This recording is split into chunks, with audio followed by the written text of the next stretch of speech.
Hey 6th grade, it's Miss Doran here. I'm here to tell you all about your next project. This project is really fun. We're going to be making masks out of recycled materials. I really like this project for distance learning because it's a chance for you to get away from your computer screen for a while and do something more with your hands, okay? I know you've probably been sitting in front of your computer screen, typing, watching videos. I mean, you had to do that for this class a little bit too.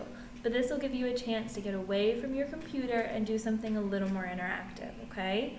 So last week I shared with you a picture of recycled materials you might want to start gathering. I'm going to show you what I have here, and maybe you can find some of these things or other things you might want to use for your mask. So things that I have here, I have some cardboard rolls, either paper towel, toilet paper rolls, any kind of cardboard rolls are really helpful. I have some netting here I'm going to use for decoration. This had a bag of potatoes in it, but you also might find different kinds of fruits and vegetables and things like this. I have some aluminum foil. This was we used it to cover some food, but when we took the food off, it was clean, and so instead of throwing it out, I kept it to use for this. Some plastic bags, especially if they have a little bit of color tint to them, you could put them on top of things to give it a little color if you don't have paint or coloring supplies. And definitely some kind of cardboard box. This will give you a really nice base to make the shape of your mask, whether it's granola bar, cereal, shoebox. This box had some kind of electronic in it. Really any kind of box will give you a nice base for your shape, okay? So when you're ready to start, you want to decide what shape you want your mask to be. Now I got lucky because in this box here, there was this middle piece that already had some cool shapes in it. So I was just able to cut off a few extra pieces and end up with a shape like this. All I did to this is I cut off the bottom to make the shape of the chin. I curved off the top for the shape of the forehead.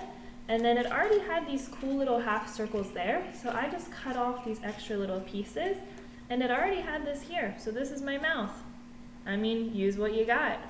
So the first thing I'm going to do is I'm going to add some eyes. I already have my mouth, so now I just need eyes and a nose, and I kind of already have my ears here too, so that's pretty awesome. For my eyes, I'm going to use a cardboard tube. The easiest way to cut this is to pinch it a little bit, and then with your scissors, cut off a piece here. Do that one more time.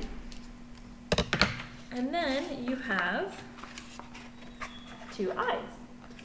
Now, if you would want to then cut other shapes, like you'd want to use a piece of foil and make a shape inside of it to make it look more like the eyeballs, you can do that. It's really up to you.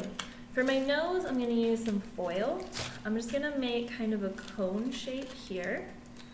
And then I'm going to put it on my face. So right now my face looks something like this, okay?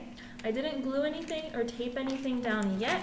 I want to wait till I have all my pieces cut out to see what I want my shapes to look like, okay?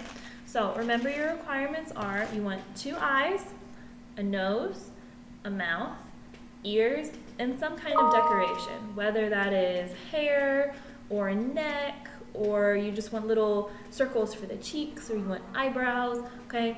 Really, you can make this as creative as you want. You could have it represent an animal, represent a human, or mix the 2 together in some way, okay?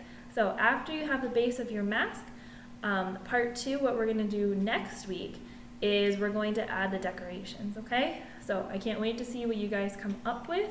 If you wanna post a picture of your progress so far, you can, but this isn't gonna be due for another additional week, okay? So have fun. If you have questions, I'm here to answer them, okay?